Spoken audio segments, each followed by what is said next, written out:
That shiny new credit card you just got approved for? It might be silently draining $100,000 from your future net worth. I'm not exaggerating. The average American loses six figures over their lifetime due to credit score mistakes they don't even realize they're making. In the next 12 minutes, I'm going to show you exactly how your brain is sabotaging your finances through 5 psychological money traps, and the exact steps to escape them. The shocking part? 78% of viewers watching this right now are making at least 3 of these mistakes without knowing it. Your brain is wired for credit mistakes. Did you know your brain is literally programmed to make bad credit decisions? It's not your fault, but it is your problem. The science of behavioral finance explains why we consistently make poor financial choices despite knowing better. Our brains evolved for survival in ancient environments, not for navigating the complex world of credit scores and compound interest. Think about it. When was the last time you felt that rush of excitement paying your credit card bill? Never, right? But buying something new? That's a different story. There's actual science behind this. When you make a purchase, your brain's reward centers light up like a Christmas tree. Dopamine floods your system, creating that little hit of pleasure. But when you pay bills, those same reward centers stay completely dark. Your brain literally gets nothing out of responsible financial behavior. Credit card companies aren't just aware of this brain chemistry. They've built entire business models around it. Those flashy sign-up bonuses offering 50,000 points when you spend $3,000 in the first 3 months. They're tapping directly into your brain's present bias. This is our tendency to value immediate rewards over future benefits, even when the future benefits are objectively larger. Present bias explains why it's so easy to swipe that card for a $200 pair of shoes today, even though that same $200 invested toward your good credit score could save you thousands on your next mortgage. Your brain simply isn't wired to get excited about abstract future savings. It wants that dopamine hit now. But the psychological manipulation goes even deeper. Your brain experiences something called loss aversion. We feel the pain of losing something about twice as intensely as the pleasure of gaining something of equal value. When you hand over cash for a purchase, your brain registers that as a loss, which hurts. Credit cards brilliantly sidestep this pain point by disconnecting the pleasure of buying from the pain of paying. Swipe now, hurt later. Accept later feels like it's happening to a different person entirely. What's truly fascinating is how our financial decision-making pathways mirror addiction patterns in the brain. Scientists have conducted brain scans showing that the same neural circuits that light up for substance addictions activate when people with credit problems see opportunities to make purchases. That's right, for some people, credit cards trigger the same brain response as drugs. And just like casinos, credit card companies have mastered the art of variable rewards, one of the most addictive psychological mechanisms known. Those random cashback offers, surprise credit limit increases, and special promotions, they're not random at all. They're carefully timed to keep you in a loop of anticipation and reward that makes slot machines so effective at separating people from their money. The minimum payment trap is perhaps the most devious psychological exploitation of all. Credit card companies set absurdly low minimum payments, not to help you, but because they understand another quirk of human psychology called anchoring. Once your brain sees that small number as an acceptable payment option, it becomes your reference point. This makes paying just the minimum feel reasonable, even responsible, when in reality it's exactly what keeps you paying maximum interest for years. Even the physical cards themselves are designed to manipulate your brain. The weight of metal cards, the distinctive sounds they make when dropped on a table, the exclusive colors for premium cards. These tactile elements trigger what psychologists call the endowment effect, making you feel more successful and special just for possessing the card. The language on credit card statements is another psychological minefield. Notice how they emphasize available credit rather than amount owed. This framing effect subtly shifts your perspective from seeing debt as a negative to seeing unused credit as an opportunity you're missing out on. Credit card companies even use your own brain's planning fallacy against you. This is our tendency to underestimate how long tasks will take and overestimate our future ability to handle challenges. When you charge a large purchase thinking, "I'll pay it off next month when I get my bonus," you're almost certainly falling victim to this bias. The credit card companies are counting on it. Here's what's truly mind-blowing. These companies spend millions studying exactly how to override your brain's rational decision-making systems. They know precisely when to send special offers based on your past behavior.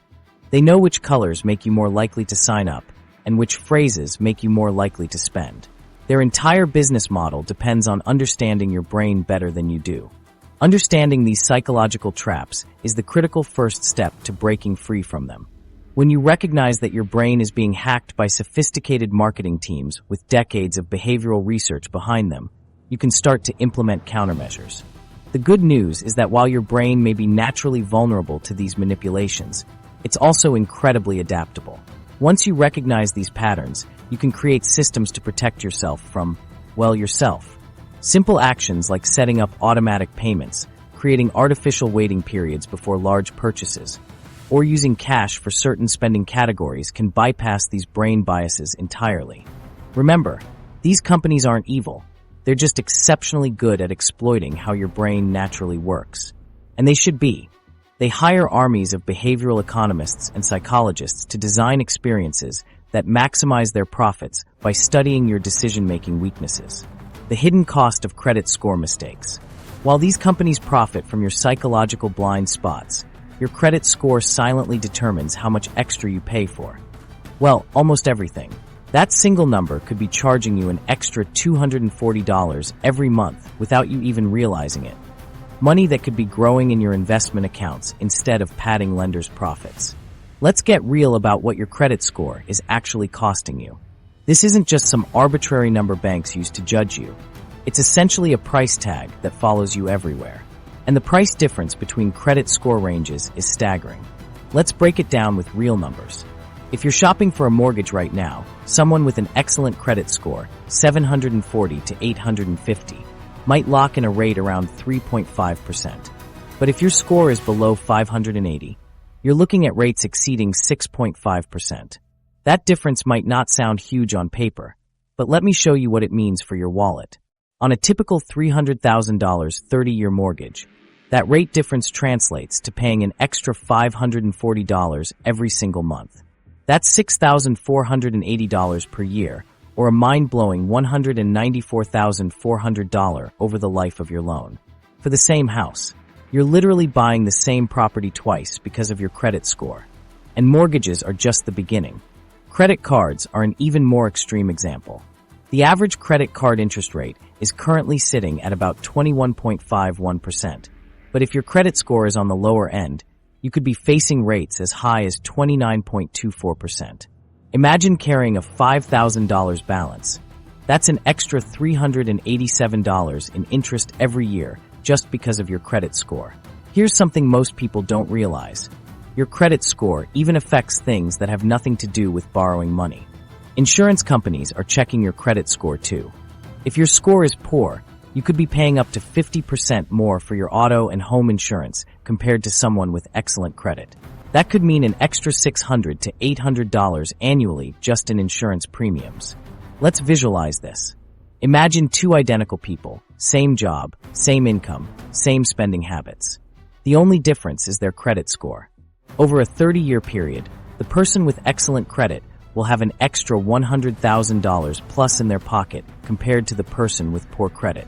That's not just money saved. That's vacations taken, college tuitions paid, or retirement security established. The most frustrating part, most Americans are living with suboptimal credit situations right now. The average credit utilization rate in the U.S. is approximately 35%, well above what credit experts recommend for a healthy score. And that one mistake alone is costing millions of people precious points off their credit score. Let's talk about credit utilization for a second. Imagine your credit card has a $10,000 limit. If you're carrying a $3,500 balance, you're sitting at that 35% national average. But here's what most people don't know. Even if you pay your bill on time every month, that 35% utilization is still dragging your score down. And lower scores mean higher interest rates on everything. Now you might be thinking, my credit score is 680. That's not bad, right? Well, the average American credit score is 717, which is considered good. But good isn't good enough when it comes to accessing the best rates. That seemingly small gap between good and excellent could easily be costing you $200 to $300 every month across all your financial products. Let me put this in perspective. If you invested that extra $240 per month that you're currently losing to higher interest rates into a basic index fund averaging 8% returns, you'd have over $300,000 after 30 years. Your mediocre credit score isn't just costing you higher payments today, it's robbing your future self of wealth.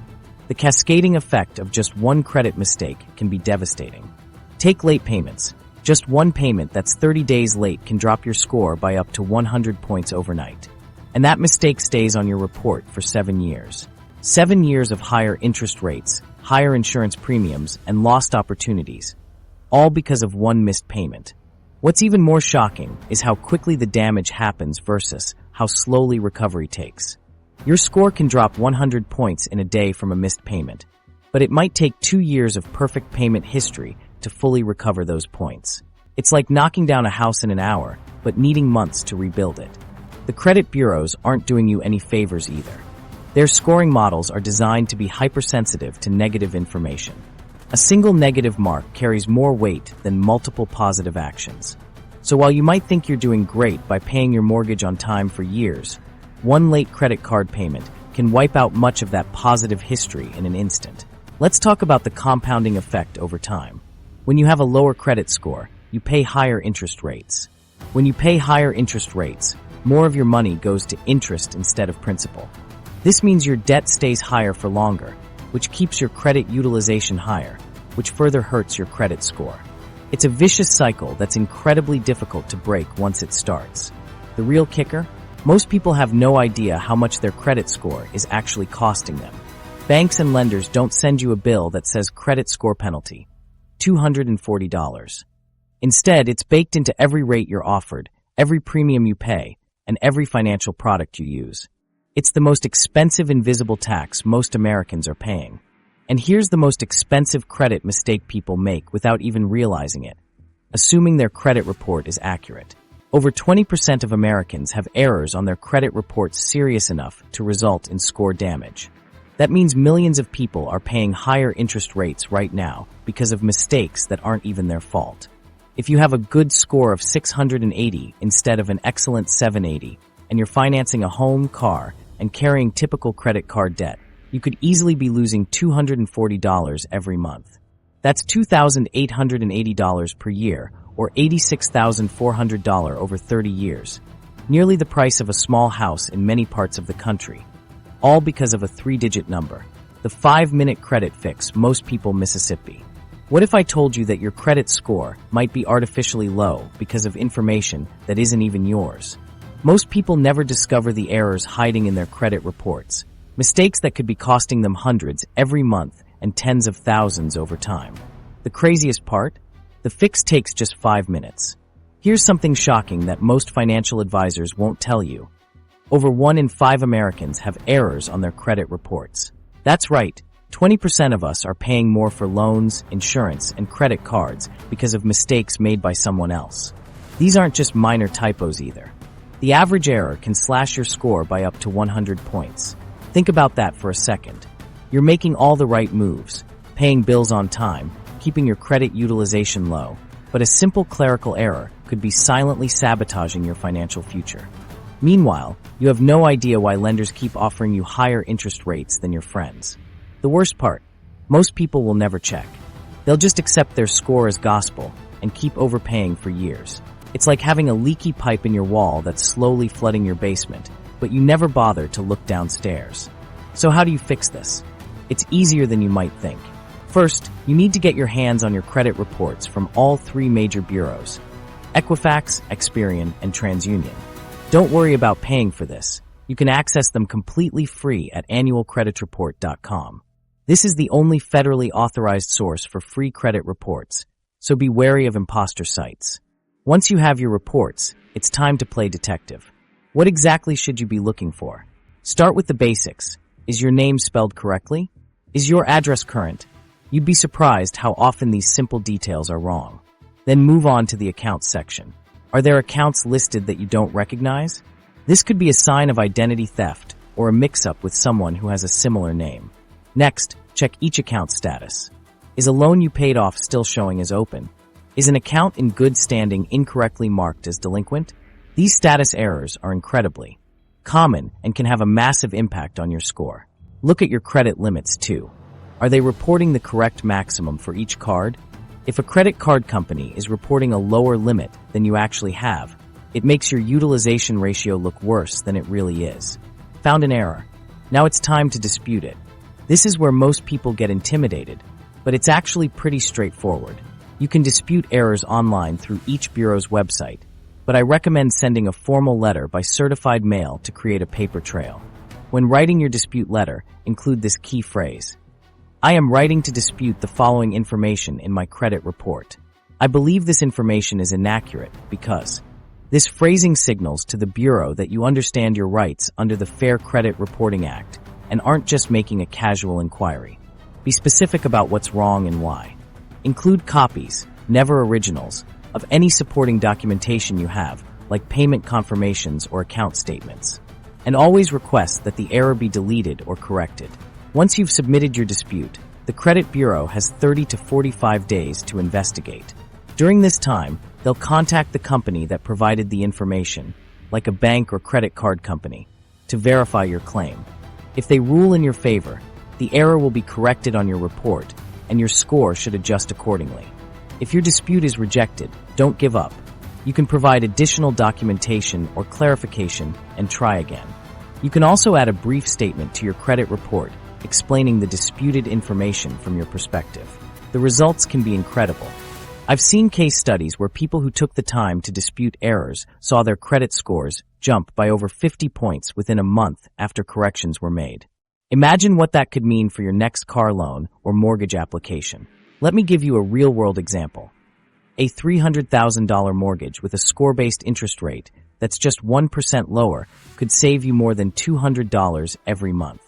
That's $72,000 over a 30-year loan term, all from spending 5 minutes checking your credit report and maybe another 10 minutes disputing any errors you find. But what about the timeline? Look, I get it. You want results now.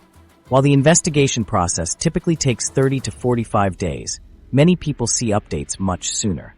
And even if it takes the full 45 days, that's a small price to pay for potentially thousands in savings over the coming years.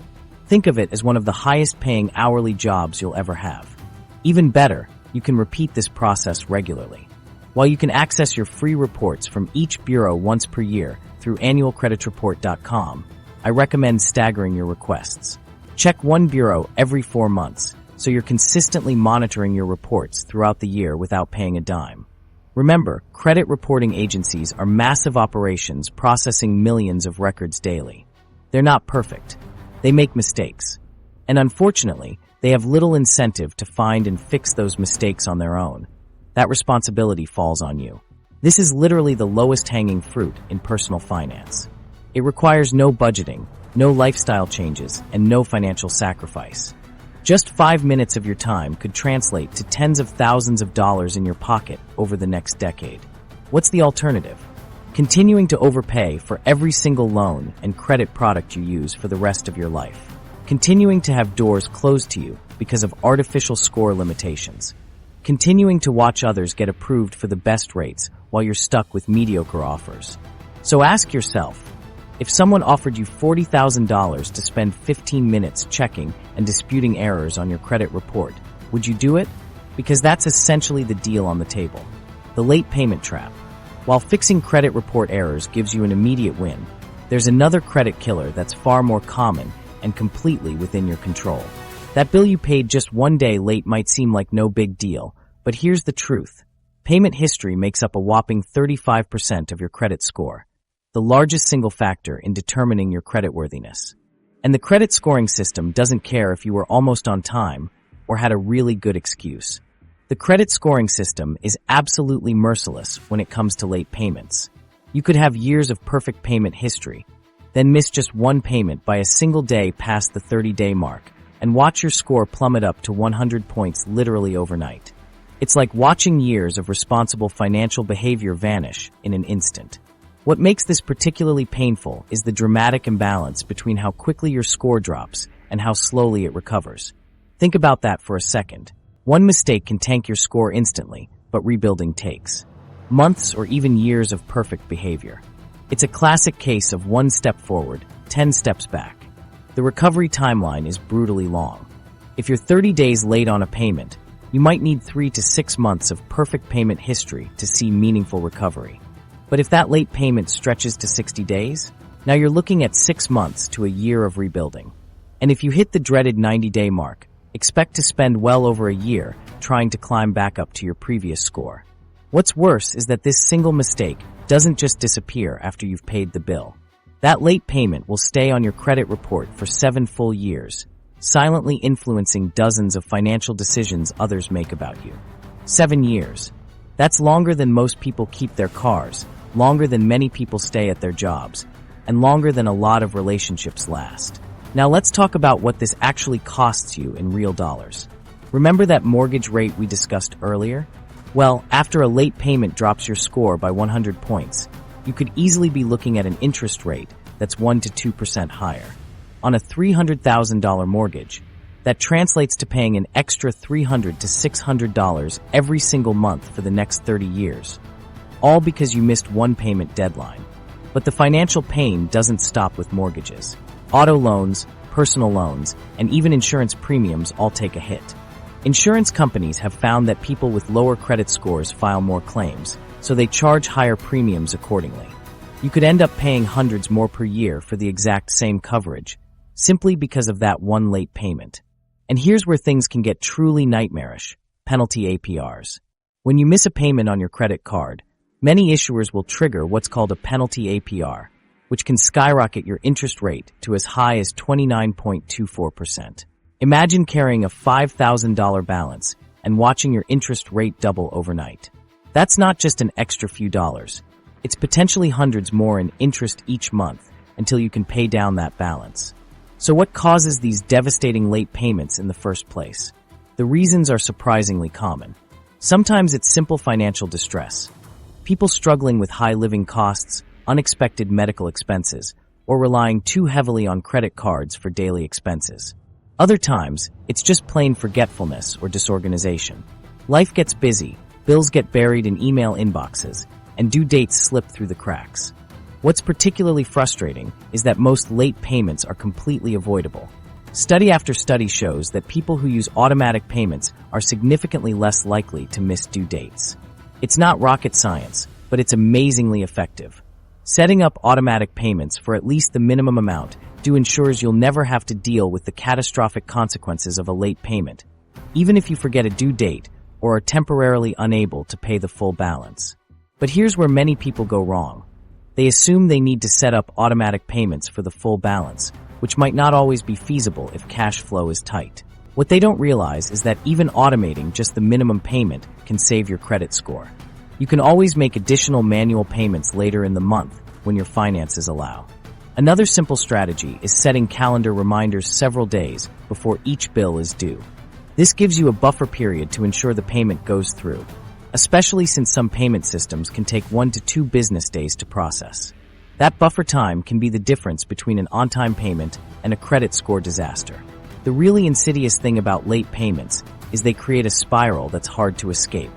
Once your score drops and your interest rates go up, it becomes harder to make payments on time, which leads to more late payments, lower scores, and higher rates. It's a vicious cycle that can take years to break. What's especially cruel about this system is that credit scoring models don't distinguish between someone who is genuinely facing hardship and someone who simply forgot. They don't care if you were late because you were in the hospital or because you were on vacation and forgot to schedule a payment. The system sees all late payments equally, as red flags that you're a credit risk. So what can you do if you've already made this mistake? First, if you're just a few days late, call your creditor immediately. Many will waive the late fee and agree not to report the late payment to the credit bureaus if it's your first offense and you've otherwise been a good customer. This one phone call could literally save your credit score from a 100-point drop. If the late payment has already been reported, consider writing a goodwill letter to the creditor explaining the circumstances and requesting they remove the negative mark as a courtesy. This doesn't always work, but it's worth trying, especially if you have a long history with the company and the late payment was a one-time mistake. Going forward, the best strategy is prevention. Set up automatic payments, use calendar reminders, and consider consolidating due dates. Many creditors will allow you to change your due date to align with your pay schedule. The social media to have all your bills due around the same time. Those automatic payments making them easier to remember. Spending is out of control, and there's a digital culprit hiding in plain sight. Every time you open Instagram or TikTok, you're entering a carefully engineered environment where algorithms study your weaknesses and serve up content specifically designed to make you spend money you don't have. What seems like harmless scrolling might actually be the biggest threat to your credit score. Behind those perfect vacation photos and unboxing videos lies a sophisticated system designed to trigger your financial impulses. Social media platforms aren't just places to connect with friends. They're highly optimized spending machines that know exactly how to separate you from your money. Let's look at what's really happening when you're scrolling through your feed. Those millennials and Gen Z users you see, they're 51% more likely to make impulse purchases online due to what they see on social media. That's not an accident. Platforms like Instagram and TikTok have fine-tuned their algorithms to show you exactly what will make you click buy now. Remember that feeling when you saw your friend at that amazing resort in Bali? Or when that influencer showed off their new designer bag? That's FOMO, fear of missing out, and it's specifically engineered to make you spend. A survey by Barclaycard found that FOMO causes 15% of UK consumers to spend more than they can afford. Think about that. People are literally going into debt because they're afraid of missing experiences they see online. The most concerning part? Nearly half of all social media users, 48% to be exact, have made impulse purchases based on what they've seen in their feeds. And here's where it gets really problematic for your credit score. 68% of those buyers later regretted those decisions. That buyer's remorse usually comes after the credit card statement arrives, when the dopamine high of purchasing has long faded. What makes social media particularly dangerous is how the algorithms work. They're not random. They're specifically designed to target you with aspirational content that encourages spending. See an ad for a luxury watch?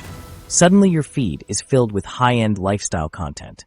Click on a vacation rental once, and you'll be bombarded with travel influencers showing experiences you can't miss. Each interaction trains the algorithm to show you more of what makes you spend. The psychological manipulation is frighteningly effective. Think about it. 61% of Americans report living paycheck to paycheck, yet social media constantly bombards them with lifestyles they simply cannot afford. The algorithm doesn't care about your bank balance. It only cares about generating clicks and purchases. This social media spending cycle creates a perfect storm for credit damage. You see something you want, you buy it impulsively on credit. You can't really afford to pay it off completely. Your utilization ratio increases, and your credit score drops. Rinse and repeat with each scrolling session. The rise of buy now, pay later services makes this even more dangerous. These services are everywhere on social media, with influencers casually mentioning how they just used Afterpay for their latest haul. What they don't mention is the potential credit impact. A staggering 45% of US adults have signed up for at least one BNPL plan, often directly from social media promotions. These services sound harmless. Who wouldn't want to split a purchase into 4 easy payments? But here's what those influencer posts don't tell you. 18% of Americans using BNPL have made a late payment. Those missed payments can damage your credit score just as severely as a late credit card payment. And younger users, the ones most influenced by social media, have even higher rates of missing these payments. When you combine this with the fact that the average credit card utilization rate is sitting at 35% as of April 2024, you can see how social media becomes a credit score killer. Many Americans are already pushing their credit limits, and each social media-inspired purchase pushes that utilization rate even higher. The most insidious part? The way social media normalizes debt-funded spending. Influencers rarely show the bills arriving or discuss how they're actually paying for the lifestyle they showcase. Instead, they present an illusion of effortless abundance that viewers try to emulate, often using credit cards they can't afford to pay off. This phenomenon has reached such proportions that 76% of consumers report changing their spending habits due to social media influences. Think about that. 3/4 of people are making different financial decisions because of what they see online. And many of these decisions involve spending beyond their means to keep up with influencers and peers. The reality is that most of what you see on social media isn't real. That influencer with the perfect apartment, amazing vacations, and new outfits every day, they're likely drowning in debt themselves or being paid to promote products they wouldn't otherwise buy. But your brain doesn't process that rationally when you're scrolling. It just registers the aspiration and the desire. So what can you do to protect your credit score from social media's influence? First, recognize the manipulation. When you feel that urgent desire to buy something you've seen online, give yourself a 48-hour cooling-off period. Ask yourself, would I want this if I hadn't seen it on social media? Most often, the answer is no. Second, try a social media spending detox. For 1 week, track every purchase impulse triggered by social media. Don't actually buy anything, just note what you wanted to buy and how much it would have cost. At the end of the week, add up what you would have spent. Most people are shocked to find they would have blown hundreds or even thousands of dollars on impulse purchases. Third, use technology against itself. Most phones now have screen time limits and app restrictions. Set a daily limit for social media apps. Even reducing usage by 30 minutes a day can significantly cut your exposure to spending triggers. Fourth, clean up your feed. Unfollow accounts that make you feel inadequate or constantly trigger spending impulses. Replace them with financial education accounts that encourage saving and responsible credit management. Your feed should inspire financial health, not drain your wallet. Finally, create a social media spending budget. If you enjoy discovering products online, that's fine, but set a strict monthly limit. Once you've spent that amount, no more purchases until next month, no matter how tempting the influencer content might be. Remember, the algorithms are designed to make you spend money you don't have. Every time you scroll, you're essentially walking through a personalized shopping mall where every store knows exactly what will tempt you most. Your credit score depends on your ability to recognize and resist this manipulation.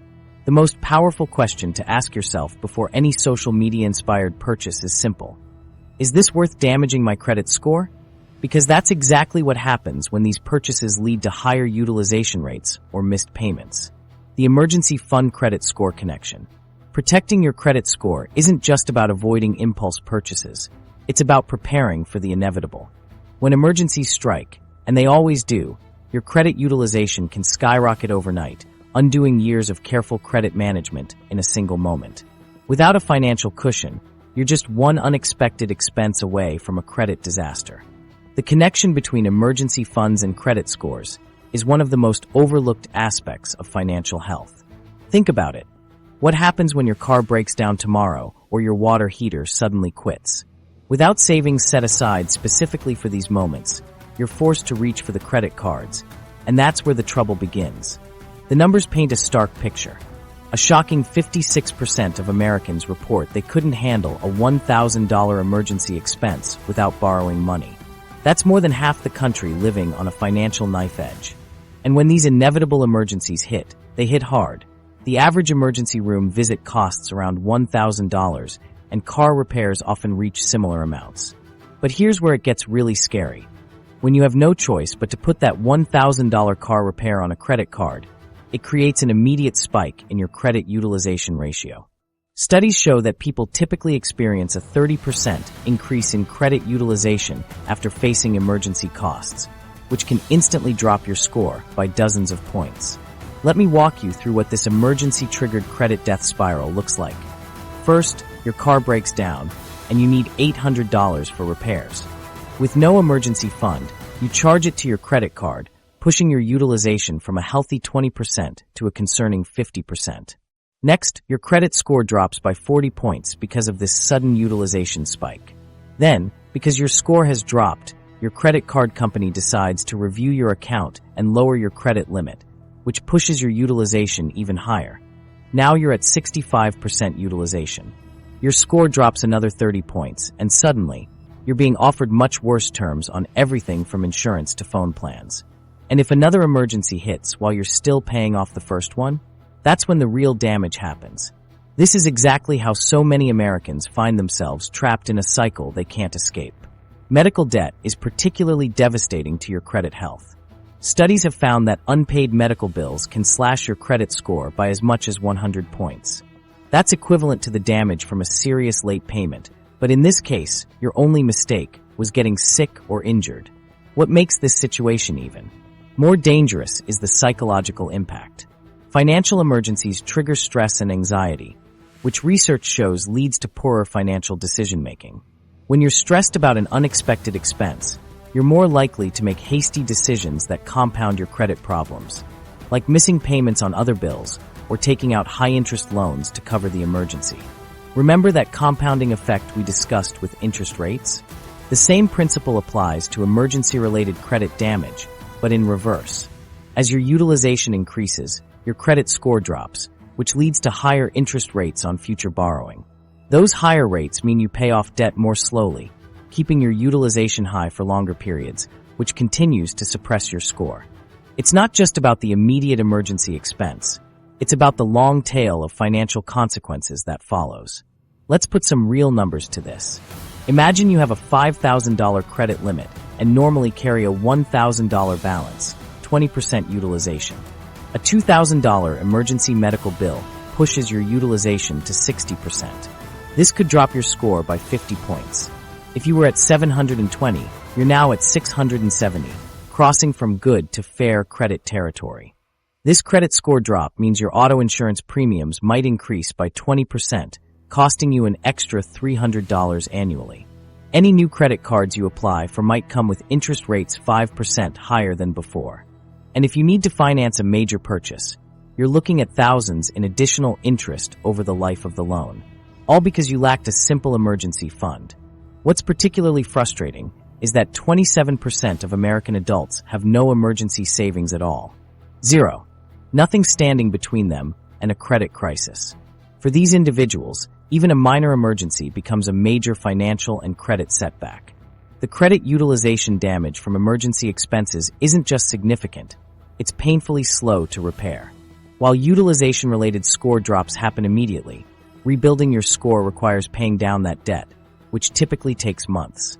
If your utilization stays high for several billing cycles, credit scoring models interpret this as increasing financial distress, causing even more damage to your score. But here's the good news. Even a small emergency fund can act as a powerful shield for your credit score. Setting aside just $1,000, the cost of an average emergency, can prevent that initial utilization spike that triggers the downward spiral. Think of an emergency fund as credit score insurance. Every dollar you save is protecting your hard-earned credit points. A $2,000 emergency fund could literally save you 50 points on your credit score when the inevitable happens. Those 50 points could be the difference between qualifying for a mortgage at 4% versus 5%. A difference that would save you tens of thousands over the life of the loan. Building this fund doesn't have to be painful. Start by automatically transferring just $25 per week to a dedicated savings account. In less than a year, you'll have over $1,000 set aside specifically for emergencies. That's $1,000 that won't end up on your credit cards when trouble strikes. The reality is that emergencies aren't really unexpected at all. They're inevitable. Your car will need repairs. Your home will need maintenance. Someone in your household will face medical expenses. The only question is whether you'll be financially prepared when these events occur. What's fascinating is how differently people with emergency funds experience these same life events. For them, a broken water heater is an inconvenience, not a financial catastrophe. They pay cash, maintain their credit utilization, and preserve their credit score, all while avoiding the stress and anxiety that accompanies financial emergencies. The most dangerous aspect of this emergency fund credit score connection is that most people don't make the link until it's too late. They focus on payment history and keeping utilization low during normal times, but fail to prepare for the inevitable disruptions that can instantly undo their hard work. Remember, credit scores don't just measure how well you handle money when everything is going smoothly. They measure your financial resilience when things go wrong. And without an emergency fund, that resilience simply doesn't exist. The utilization sweet spot. Financial resilience isn't just about having an emergency fund. It's about optimizing every aspect of your credit profile. Did you know there's a specific credit utilization percentage that can boost your score by 40 points virtually overnight? It's nowhere near the 30% rule most experts recommend, and this hidden sweet spot is something credit card companies hope you never discover. Let's talk about credit utilization, the percentage of your available credit that you're actually using. This single factor makes up a whopping 30% of your FICO score calculation, making it the second most important component after payment history. It's literally the difference between getting approved for that dream home mortgage or walking away empty-handed. You've probably heard the common advice: keep your utilization below 30%. This guideline has been repeated so often that it's practically financial gospel. But here's the shocking truth. Aiming for 30% utilization is like setting your sights on a C- grade when you could easily get an A+.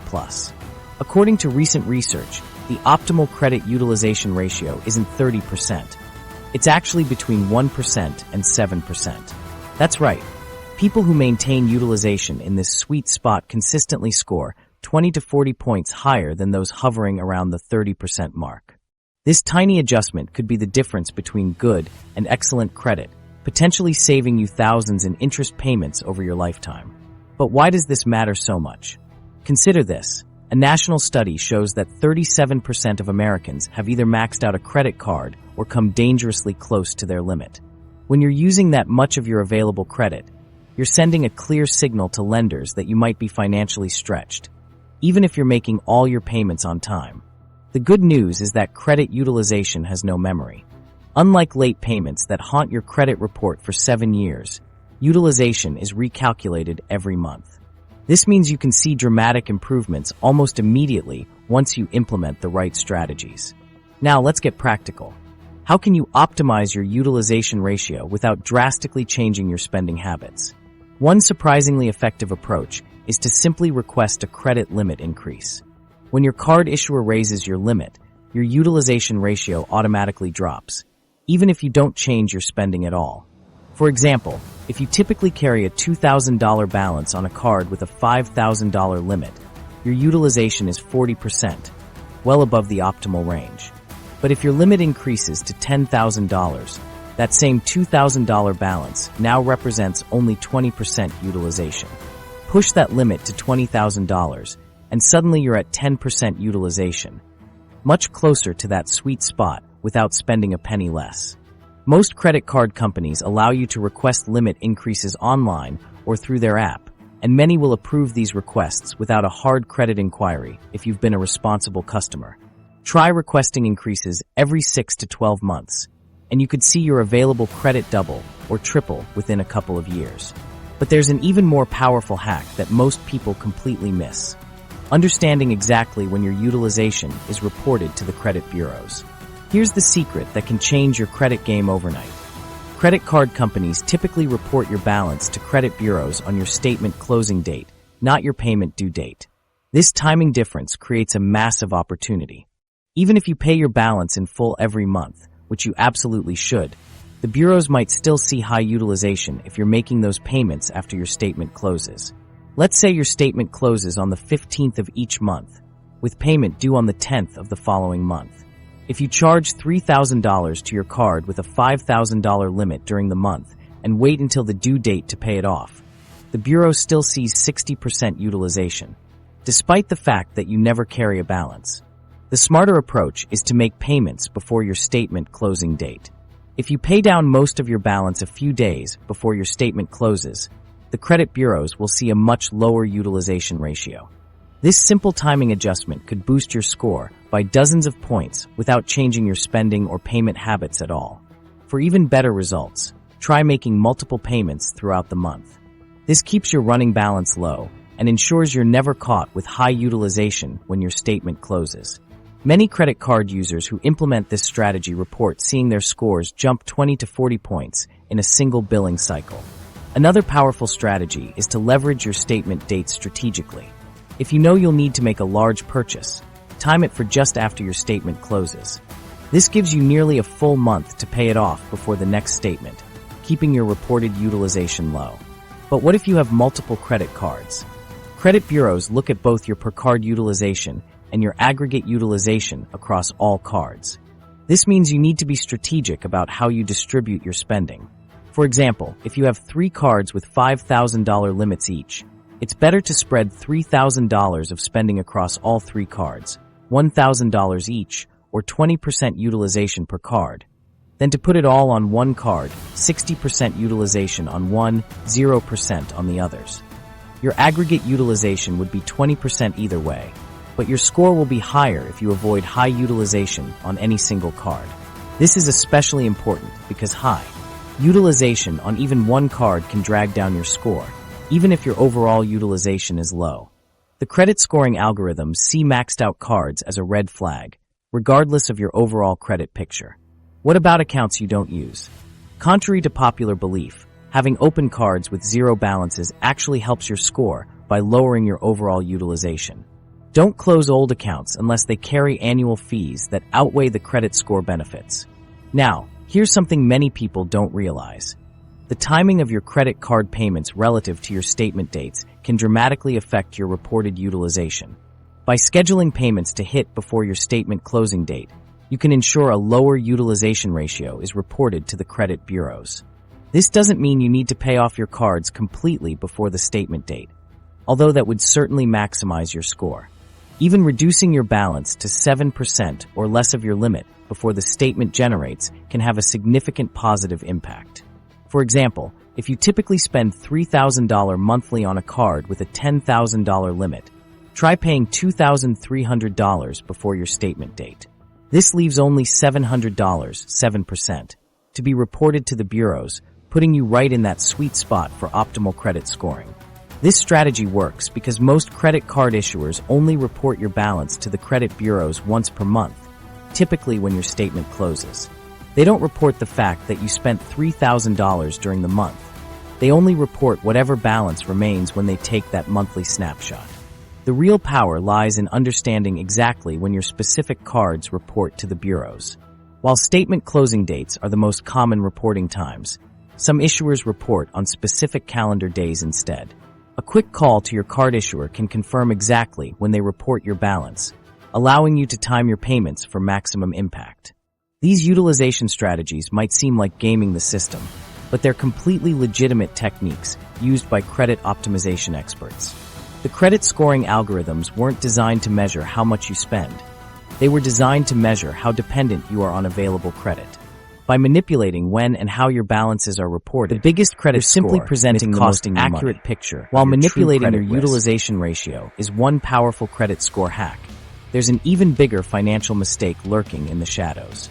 What if I told you that one widely accepted fact about building good credit is actually a costly lie that's draining billions from Americans' bank accounts?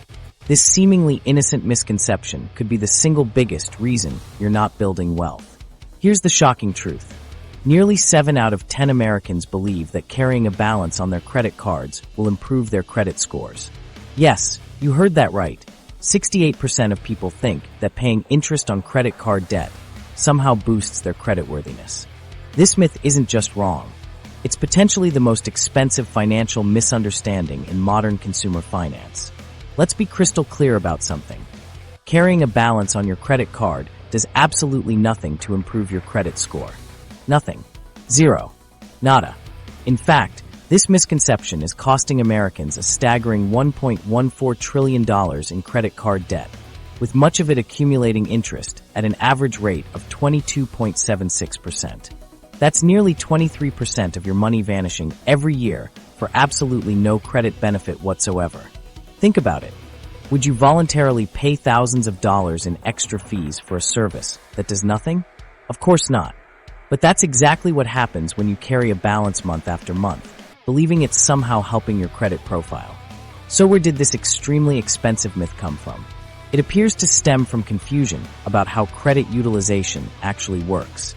Many people have mixed up two completely different concepts: having activity on your credit cards, which is good, versus carrying unpaid balances, which is expensive and unnecessary.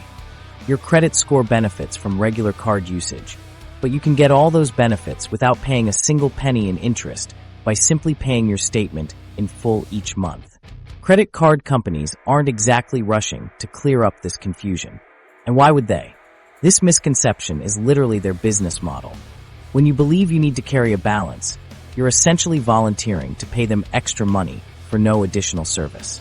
It's like tipping the waiter an extra 23% after they've already included gratuity in the bill. The credit card industry has built an empire on this misunderstanding, and they're more than happy to let it continue. Let me show you how expensive this myth really is. Imagine you're carrying just a $3,000 balance on your credit card with that average 22.76% interest rate. That's costing you about $684 in interest every year. Money that's simply disappearing from your financial life. Now multiply that across millions of Americans who are doing the exact same thing, and you can see why credit card companies are raking in billions in pure profit. But what happens when people actually pay their cards in full each month? According to financial experts, individuals who consistently pay off their entire balance can see their credit scores improve by 20 to 40 points within a single billing cycle. Yes, you read that correctly. Paying in full not only saves you from interest charges, but can actually boost your score faster than carrying a balance. This makes perfect sense when you think about what credit scores are designed to measure: your likelihood of repaying debt. Someone who pays their bill in full each month demonstrates perfect repayment behavior. Meanwhile, someone who only makes minimum payments while carrying large balances appears increasingly dependent on borrowed money, a major red flag for potential lenders. The math here is simple but staggering. If you're currently carrying $5,000 in credit card debt and only making minimum payments, you're likely to pay over $7,000 in interest before that debt is eliminated. That's more than the original amount you borrowed. Instead of building wealth, you're watching your hard-earned money vanish into the banking system with absolutely no benefit to your credit profile. What makes this situation even more frustrating is how credit card companies market their products. Their advertisements often emphasize rewards, points, and cashback, while burying the astronomical interest rates in fine print. They design minimum payment structures that keep you in debt for decades, all while subtly reinforcing the idea that carrying balances is normal, even beneficial. It's a masterclass in misdirection that costs consumers billions. But wait, you might be thinking, if I pay my card off completely, won't the credit bureaus think I'm not using credit at all? This is another common misconception. Your credit card usage is typically reported to bureaus when your statement closes, not when you make a payment. As long as you're using your card regularly for purchases, those activities will appear on your credit report regardless of whether you pay the full balance afterward. The transition from carrying balances to paying in full doesn't have to hurt your credit score either. You can actually implement this change gradually by paying slightly more than your minimum payment each month, slowly reducing your balance while maintaining your payment history. Over time, you'll eliminate the debt entirely while simultaneously improving your credit profile. Here's the simple process for breaking free from this expensive myth. First, stop believing that interest payments are somehow beneficial. They're not. Second, commit to making at least one additional payment between your regular monthly payments. Third, target your highest interest card first, while maintaining minimum payments on others. Fourth, once one card is paid off, redirect that payment amount to the next highest interest card. Finally, once all balances are cleared, set up automatic payments for the full statement balance each month. This approach allows you to gradually transition away from carrying balances without any negative impact on your credit score. In fact, as your overall debt decreases, your utilization ratio improves, potentially raising your score significantly. The real tragedy is that this myth disproportionately affects those who can least afford it. Many Americans are essentially paying a credit ignorance tax of hundreds or thousands of dollars annually. Money that could otherwise be building emergency funds, contributing to retirement accounts, or investing for the future. By understanding and rejecting this myth, you're not just saving money on interest, you're fundamentally changing your financial trajectory. Those extra hundreds of dollars each month, instead of disappearing into interest payments, can become the foundation of real wealth building. The 30-Day Credit Transformation Challenge. While breaking free from expensive credit myths puts money back in your pocket, the next step is turning that knowledge into action. Did you know that 68% of people who implement a structured 30-day credit improvement plan see significant score increases within a single month? Let me show you the exact system that makes this possible. I know what you're thinking. Another credit fix challenge that promises the world but delivers nothing. But this isn't about quick fixes or credit repair scams. This is about implementing strategic, proven tactics in a specific sequence that credit experts have confirmed can move the needle on your score fast. The truth is, most people learn about credit improvement strategies, but never actually implement them. They get overwhelmed by the information or simply procrastinate. That's why I've broken this down into a simple 30-day framework with specific actions for each week. By focusing on just one key area at a time, you'll avoid overwhelm and actually see results. Here's your week-by-week game plan. Week 1. Check and analyze your credit reports. Start by pulling all 3 of your credit reports. Remember, you're entitled to free reports from each bureau. Don't just glance at them. Really scrutinize them. Look for any accounts you don't recognize, incorrect balances, or outdated information. Research shows that people who carefully examine their reports spot an average of 3 to 5 issues that could be dragging their scores down. Week 2. Dispute errors and inaccuracies. Now that you've identified potential errors, it's time to dispute them. Draft clear, concise letters to the credit bureaus explaining exactly what's incorrect and why. Include any supporting documentation you have. The key here is being specific and focusing on factual errors, not subjective issues. During this week, also contact any creditors directly about discrepancies. This two-pronged approach often gets faster results. Week 3. Optimize your credit utilization. This is where the magic happens for most people. Remember that sweet spot we discussed? Time to implement it. Make strategic payments to get your utilization below 7% before your statement closing dates. If you can't pay down enough, consider the statement date hack, making payments just before your statement closes so lower balances are reported.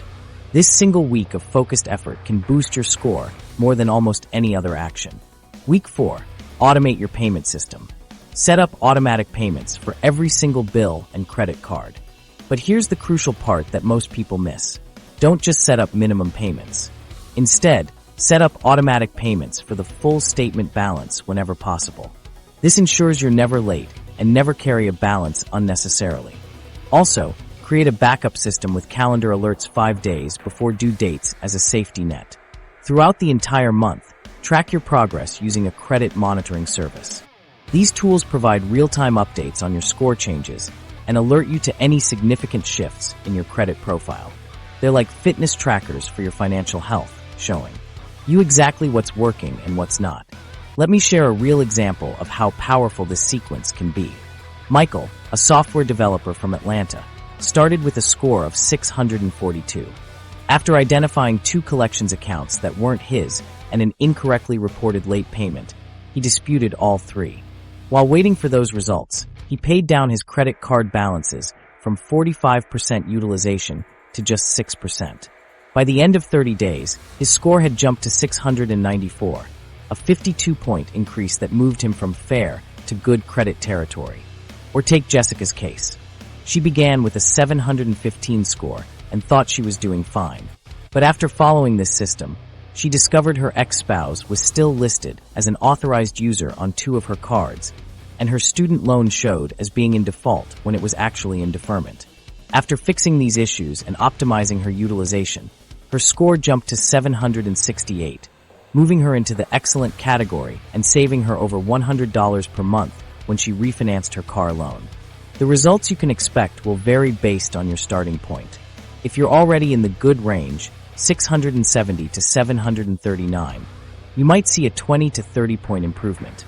If you're in the fair range, 580 to 669, you could potentially see 40 to 60 points of growth.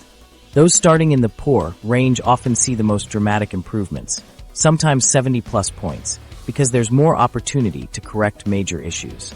The psychological aspect of this challenge is just as important as the tactical steps. Research shows that people who commit to structured financial improvement plans and track their progress are significantly more likely to maintain good financial habits long-term.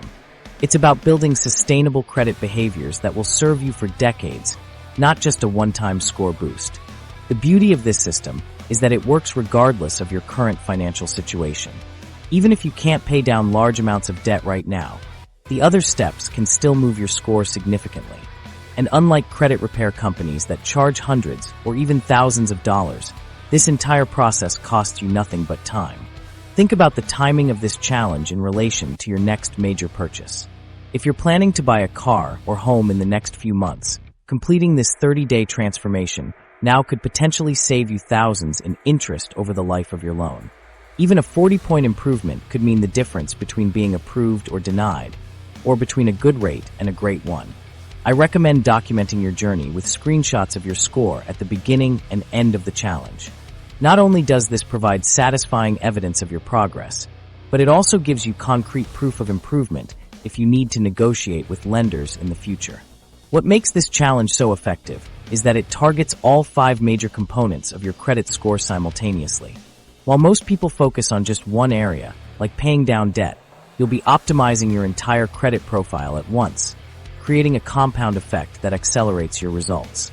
Lifestyle inflation and your credit future. Beyond the credit optimization strategies we've covered, there's a financial phenomenon that explains why high-income earners sometimes have worse credit than those making half their salary. Your last raise might actually be damaging your credit score without you realizing it. Let's talk about the wealth destroyer that financial experts call lifestyle inflation. You just got that promotion you've been working toward for years. Your income jumps by $10,000 annually. But fast forward 12 months, and something strange happens. Your credit score hasn't improved at all. In fact, it might even be worse. What's going on? This paradox has a name: lifestyle inflation. It's the silent credit killer that affects millions of Americans who earn more, but never seem to get ahead financially. According to recent research, when our income increases, our spending tends to rise in lockstep with it. A 2024 CNBC survey revealed that 38% of Americans admitted to spending more as their income increased, leading to less savings overall. Think about what typically happens after getting a raise. You might upgrade your apartment, lease a nicer car, buy new furniture, eat at fancier restaurants, or splurge on premium subscriptions. Before you know it, your new higher income is completely absorbed by these lifestyle upgrades. But here's the kicker. Many of these purchases end up on credit cards or require new loans. This creates what I call the income credit paradox. Your income goes up, but your credit utilization remains high or even increases. Your debt-to-income ratio stays problematic. Your payment history might suffer as you juggle more bills. The result? A financial treadmill where you're running faster, but staying in the same place. The data confirms this troubling pattern.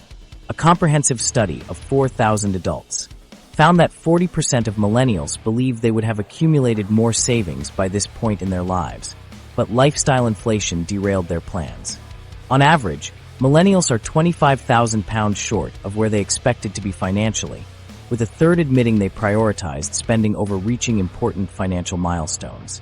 What's particularly interesting is how income and credit scores don't always align as you might expect. While there is a general correlation between higher incomes and better credit scores in America, with individuals earning between $50,000 and $74,999 having an average score of 737, compared to those earning under $30,000 averaging 590, many high earners still struggle with poor credit. Why? Because it's not what you earn that determines your credit health. It's what you keep and how you manage it. The psychology behind lifestyle inflation is fascinating. When we get a raise, our brain experiences a surge of dopamine, the reward neurotransmitter, creating a sense of accomplishment. This chemical reaction often triggers what psychologists call urgency to spend. Studies show this urgency can be so powerful that people feel an almost irresistible pull to upgrade their lifestyle immediately after income increases. This urgency is amplified by what behavioral economists call hedonic adaptation, the tendency to quickly return to a baseline level of happiness after positive changes. That new car that thrilled you for the first month? By month 3, it's just your car. This adaptation cycle pushes us toward constantly seeking the next upgrade, the next purchase, the next status symbol, all while our credit utilization remains stubbornly high. The emergency savings picture makes this situation even more precarious. Research indicates that 27% of adults have absolutely no emergency savings whatsoever. When these individuals experience income increases, they often expand their lifestyle without building that crucial financial buffer first. When an inevitable emergency occurs, a medical bill, car repair, or temporary job loss, they're forced to rely on credit cards, creating a devastating spiral of high utilization and mounting debt. This explains why having an emergency fund isn't just about financial security. It's directly connected to maintaining a healthy credit score through life's ups and downs. The good news: breaking the lifestyle inflation cycle is entirely possible, and it can transform your credit future. The strategy is simple but powerful. When you receive a raise, immediately redirect a portion of it to improving your financial foundation before expanding your lifestyle. Imagine you receive a $500 monthly raise.